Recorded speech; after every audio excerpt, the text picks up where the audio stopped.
नमस्कार। आज मैं आपके सामने बाल महाभारत कथा जो कक्षा 7वीं की पूरक पाठ पुस्तक है लेकर उपस्थित हुई हूँ। आज हम महाभारत कथा का संक्षेप में परिचय प्राप्त करेंगे। ये आपकी पुस्तक है बाल महाभारत कथा और ये इस पुस्तक को लिखने वाले लेखक चक्रवर्ती राजगोपालाचार्य जी। इन्हें राजा जी भी कहा जाता है, इन्हें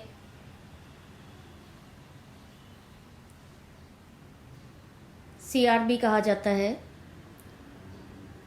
आधुनिक भारत का चाणक्य भी इन्हें कहा जाता है। तो ये इनका चित्र देखिए। इनका जन्म 10 दिसंबर में कहाँ हुआ था? मद्रास में हुआ था और थोरापल्ली गांव का नाम है। इनका जन्म जो है, ध्यान दीजिएगा, 10 दिसंबर 1878 में मद्रास में हुआ था और मृत्यु जो है वो भी मद्रास में हुई थी 25 दिसंबर 1972।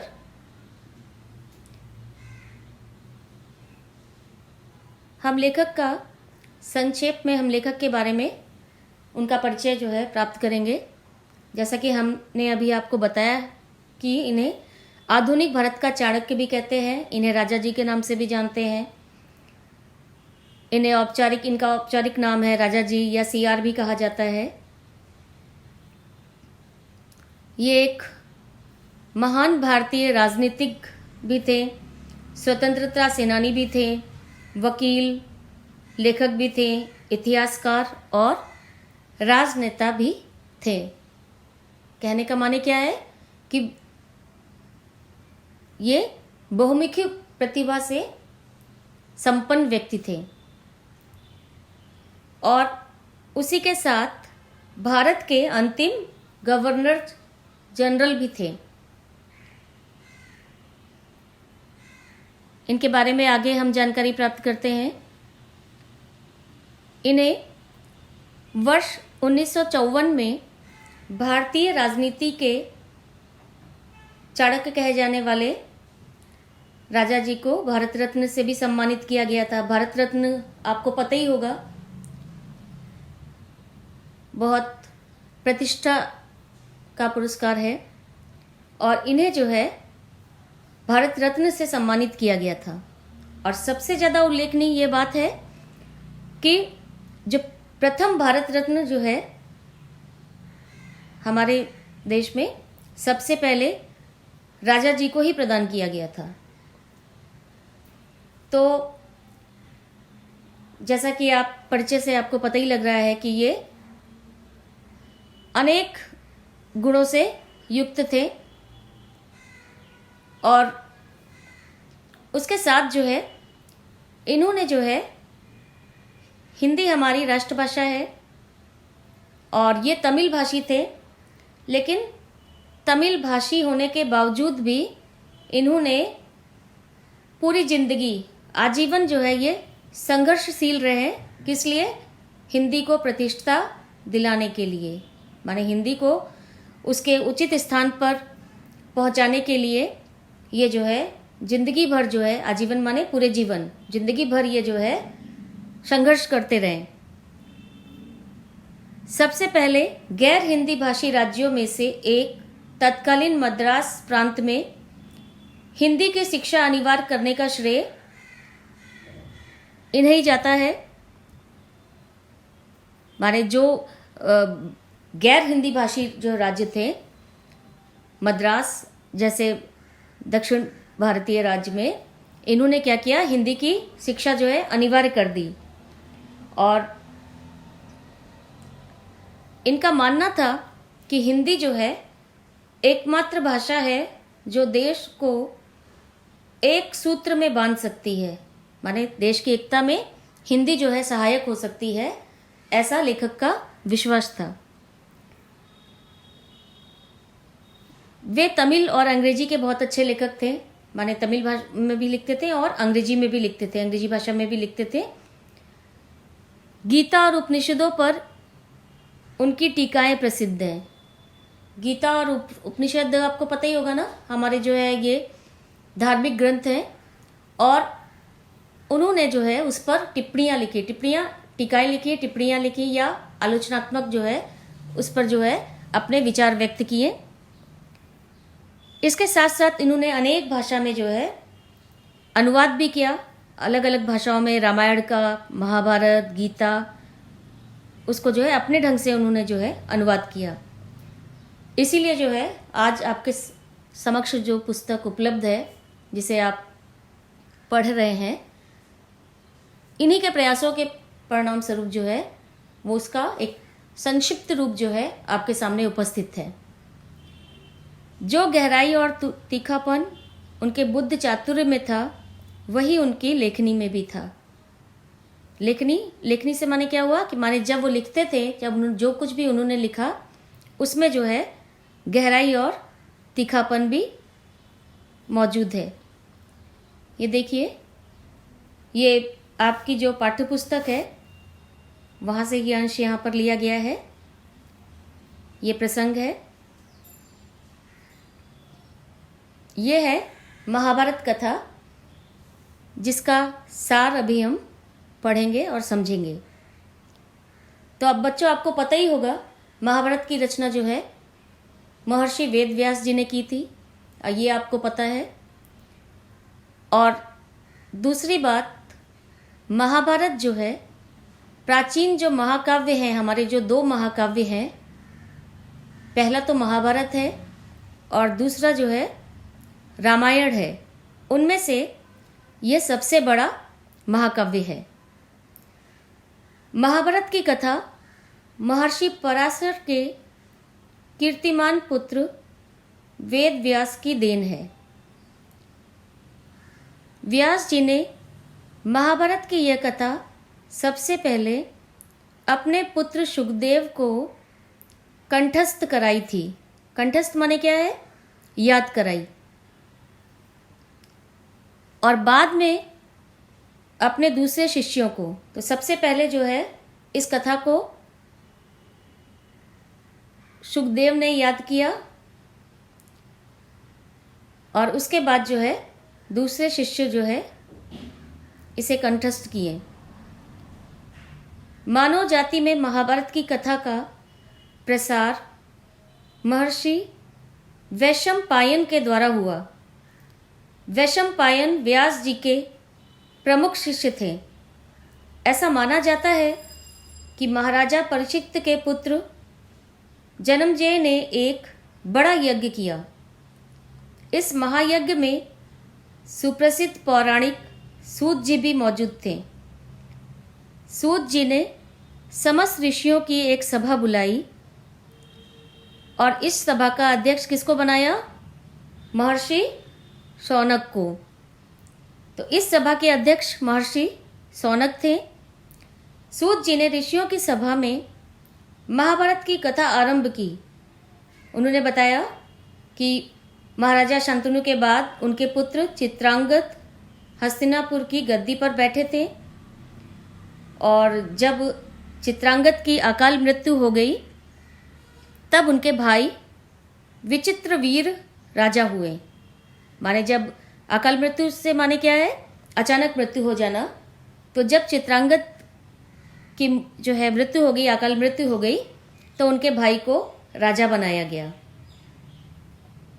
बच्चों ध्यान से इसको सुनिएगा और याद करने का प्रयास करिएगा। इसके बाद जो है आगे की घटना कुछ इस प्रकार है। विचित्रवीर के दो पुत्र हुए।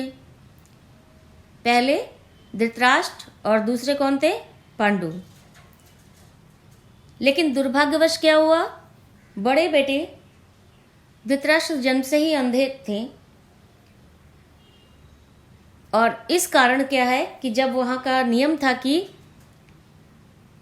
जो हस्तिनापुर की गद्दी है उस पर कोई योग्य व्यक्ति ही बिठाया जाएगा, तो उस समय की नीति के अनुसार क्या हुआ, पांडु को गद्दी पर बिठाया गया।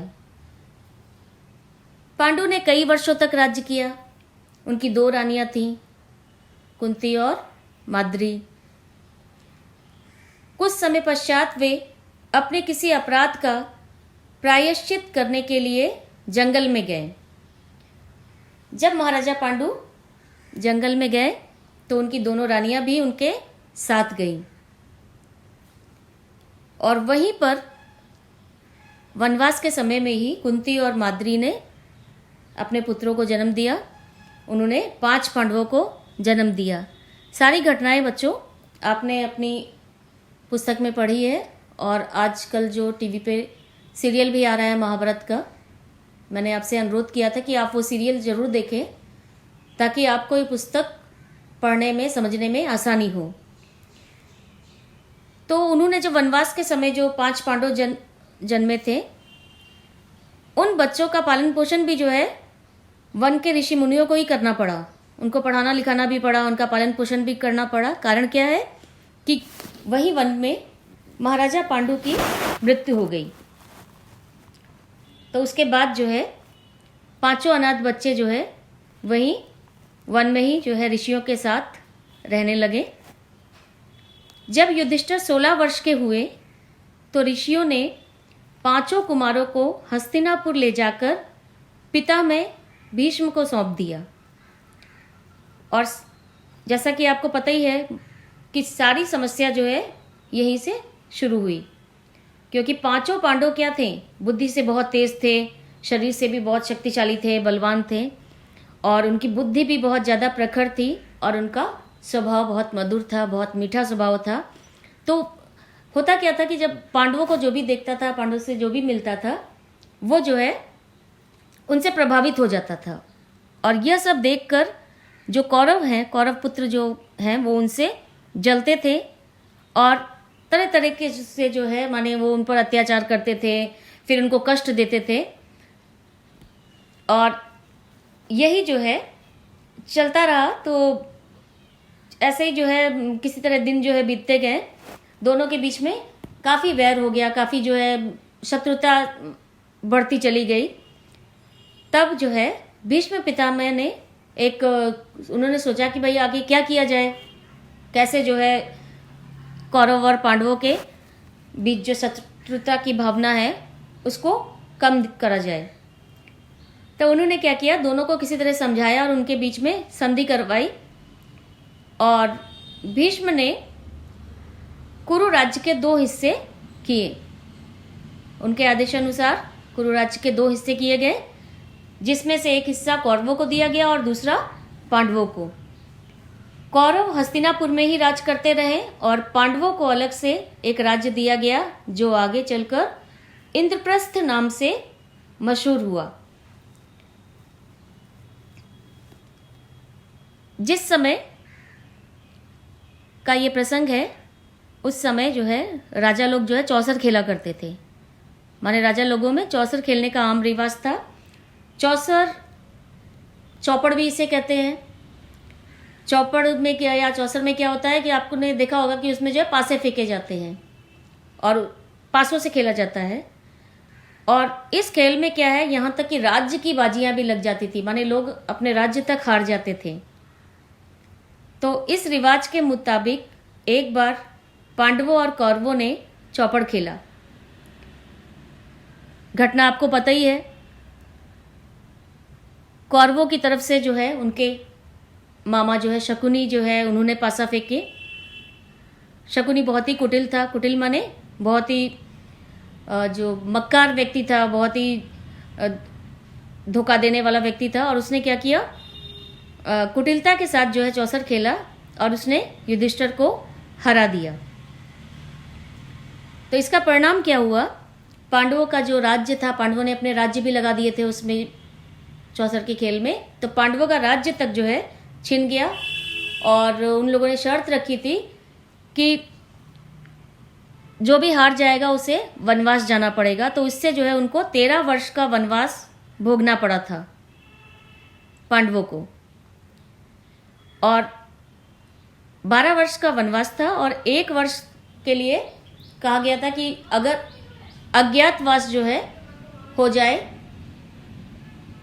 1 वर्ष का उन्होंने जो कहा कि 1 वर्ष अज्ञातवास होगा, माने कुल मिलाकर 13 वर्ष। और अज्ञातवास की शर्त रखी गई कि अगर जो है दुर्योधन पांडवों को खोज लेता है कि पांडव कहाँ पे हैं, माने 1 वर्ष उनको जो है छिपकर रहना था, अगर दुर्योधन उन्हें खोज लेता तो उनको फिर से जो है 12 वर्ष वनवास के लिए जाना पड़ता। और शर्त थी कि जब वो अपना वनवास पूरा करके आएंगे तो उनका राज्य जो है उन्हें लौटा दिया जाएगा। लेकिन ये केवल शर्त ही रही। जब द्रौपदी के साथ 5 पांडव 12 वर्ष का वनवास और 1 वर्ष का अज्ञातवास बिताकर वापस लौटे तो दुर्योधन ने उन्हें राज्य वापस करने से इनकार कर दिया, क्योंकि दुर्योधन बहुत ही लालची स्वभाव का था और लोभी स्वभाव का था, इसलिए उसने जो है राज्य देने से इनकार कर दिया। अतः पांडवों को अपने ही राज्य के लिए लड़ना पड़ा। महाभारत का जो युद्ध हुआ था उसमें बहुत से लोग मारे गए थे। युद्ध में सारे कौरव मारे गए और तब जाकर पांडव जो है उस विशाल साम्राज्य के स्वामी हुए। महाभारत के युद्ध में बहुत हानि हुई थी, आपको पता ही होगा। सब कौरव मारे गए थे, इधर पांडवों की सेना में से भी बहुत से लोग मारे गए थे, लेकिन जीत जो है पांडवों की हुई, क्योंकि पांडव जो है धर्म के पथ पर थे और ये युद्ध जो है अधर्म के विरोध में था। इसके बाद 36 वर्ष तक पांडवों ने राज्य किया और फिर अपने पोते परीक्षित को राज्य देकर द्रौपदी के साथ तपस्या के लिए हिमालय में चले गए।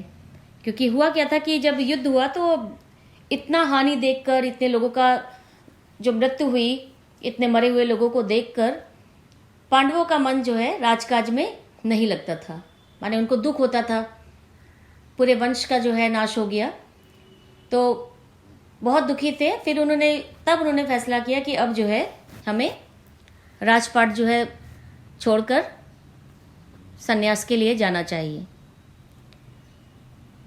और बच्चों, आपको परीक्षित के बारे में आपको पता ही होगा, अभिमन्यु के पुत्र थे, उत्तरा और अभिमन्यु के। तो ये महाभारत कथा का संक्षेप में परिचय है।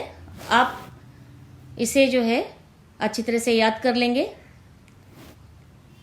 इसके आगे हम कुछ प्रश्न देखते हैं। अगर आपको महाभारत की कथा संक्षेप में याद हो जाएगी तो इन प्रश्नों के उत्तर आपके लिए कठिन नहीं होंगे। सारे प्रश्न अभी आप देखिएगा कि आपको सारे प्रश्नों के उत्तर आते हैं। जैसे पहला प्रश्न है, महाभारत की कथा किसकी देन है? इसका उत्तर आपको पता ही है कि महाभारत की कथा महर्षि पराशर के कीर्तिमान पुत्र वेद व्यास की देन है। महाभारत किसने लिखी, ये इस तरह भी पूछा जा सकता है आपसे, तो महर्षि वेद व्यास का नाम आप जो है लिखेंगे। दूसरा प्रश्न है, व्यास जी ने महाभारत की कथा सबसे पहले किसे कंठस्थ कराई? हमने आपको पहले ही बताया, मैंने किसे याद कराई। किसे याद कराई थी?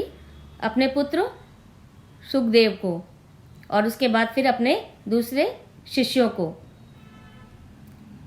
इसके बाद का प्रश्न देखते हैं, मानव जाति में महाभारत की कथा का प्रसार किसके द्वारा हुआ? प्रसार से माने है मानव जाति में कैसे फैली वो कथा, महाभारत की कथा का प्रसार कैसे हुआ?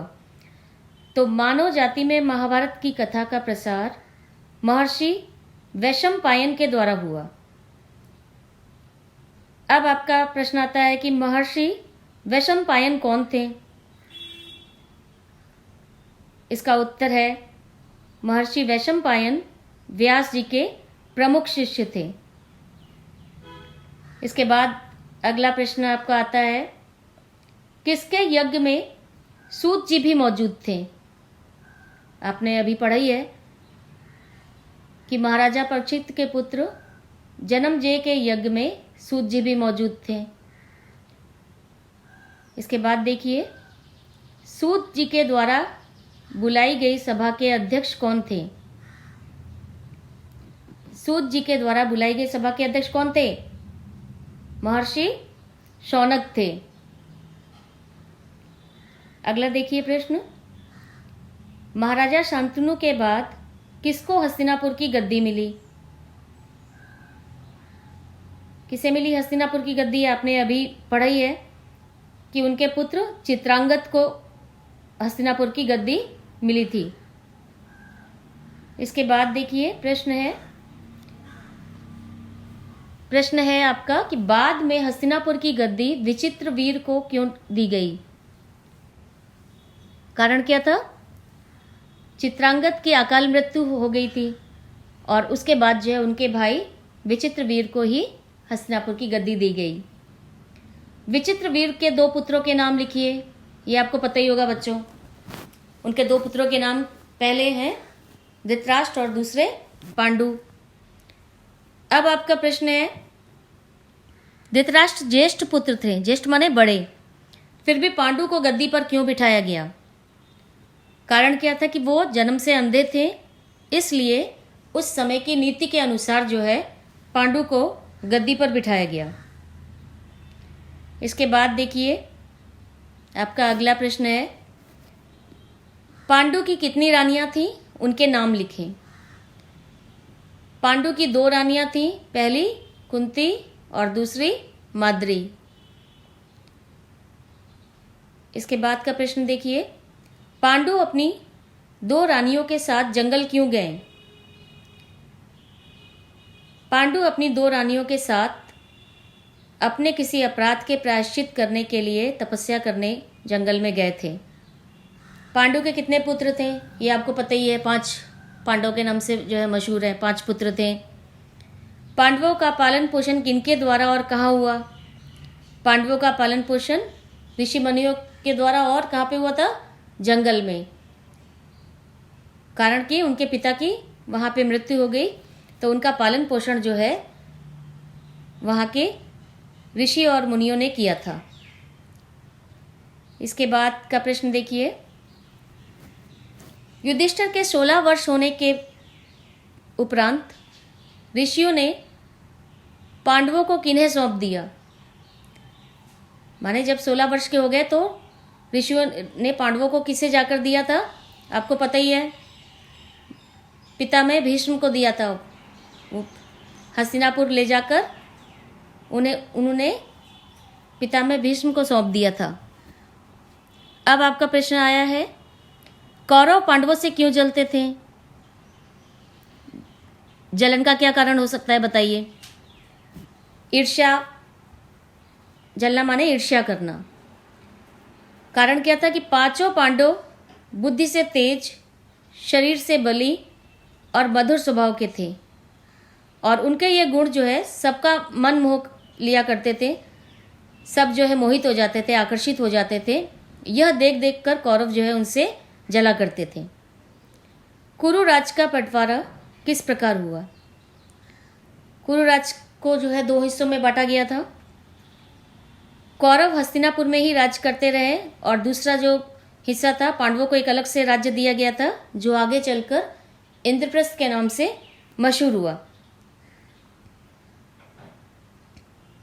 ये प्रश्न बहुत ही सरल है। राजा लोगों के बीच कौन से खेल खेलने का रिवाज था? चौसर का खेल या चौपड़ का खेल खेलने का रिवाज था। फिर देखिए, पांडवों का राज कैसे छिना और उन्हें क्या भोगना पड़ा? चौसर के खेल में शकुनी ने युधिष्ठिर को हरा दिया। इसके फलस्वरूप पांडवों का राज छिन गया और उनको 13 वर्ष का वनवास भोगना पड़ा। खेल की क्या शर्त थी? चौसर का जो खेल हुआ था उसकी शर्त क्या थी? ये अभी आपको याद होगा। बच्चों, आप लोग इन प्रश्नों के उत्तर ध्यान से सुनिए। खेल की शर्त क्या थी?